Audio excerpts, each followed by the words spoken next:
ሰላም ጤና ይስጥልን ውድ የአድማስ ስፖርት ቤተሰቦች፣ እነሆ ከሀገር ውስጥና ከባህር ማዶ ያገኘናቸውን ስፖርታዊ መረጃዎች ልናደርሳችሁ ወደድን። አብራችሁን ቆዩ። ማንቸስተር ዩናይትድ በዩናይትድ ኪንግደም ትልቁ ይሆናል የተባለውን ስታዲየም እንደሚገነባ አስታውቋል። 2 ቢሊዮን ፓውንድ ያወጣል የተባለው አዲሱ ስታዲየም ኦልድ ትራፎርድ አካባቢ የሚገነባና 100,000 ተመልካች የመያዝ አቅም ያለው ነው። የዩናይትድ አጋር ባለቤት የሆኑ ሰር ጂም ራትክሊፍ በዓለማችን ግዙፉን ስታዲየም የመገንባት እቅድ እንዳላቸው ተናግረዋል። ስታዲየሙ በ5 ዓመት ተገንብቶ እንደሚያልቅም ነው ክለቡ ያስታወቀው። ዩናይትድ የስታዲየሙን እቅድ ይፋ ያደረገው ኦልድ ትራፎርድ ማደስ አሊያም አዲስ ስታዲየም መገንባት የሚል ምክክር ካደረገ በኋላ መሆኑም ተሰምቷል።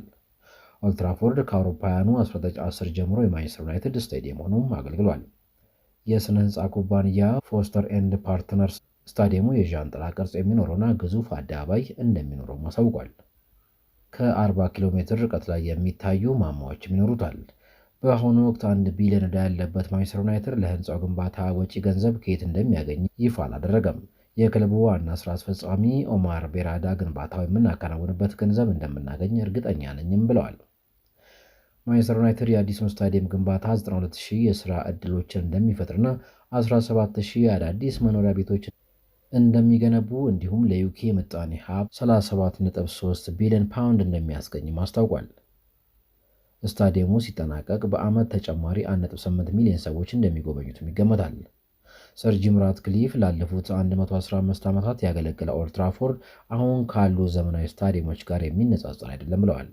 ራትክሊፍ ግንባታው መቼ እንደሚጀመር ይፋ ቢያደርጉም ከመንግስት ይሁንታ እንዳገኙ ስራውን እንደሚጀምሩ ተናግረዋል። በእንግሊዝ ግዙፉ የሆነው ኦልድ ትራፎርድ ስታዲየም 74,140 ተመልካቾችን የመያዝ አቅም አለው። ነገር ግን ከቅርብ ጊዜ ወዲህ በርካታ ቅሬታዎችን እያስተናገደ ይገኛል። ስታዲየሙ ከአውሮፓውያኑ 2006 በኋላ ትልቅ የሚባል ማሻሻያ ተደርጎለትም አያውቅም። አዲሱ ስታዲየም ግንባታው ሲጠናቀቅ ኦልድ ትራፎርድ ምን ይሆናል የሚለው ጥያቄ ምላሽ ባያገኝም ለሴቶች ቡድንና ለታዳጊዎች ጥቅም ላይ እንደሚውልም ተነግሯል። ለሰዓቱ ያዘጋጀናቸው ስፖርታዊ መረጃዎች የሰማችሁትን ይመስሉ ነበር። ቻናላችንን ላይክ፣ ሼር እና ሰብስክራይብ በማድረግ ቤተሰብ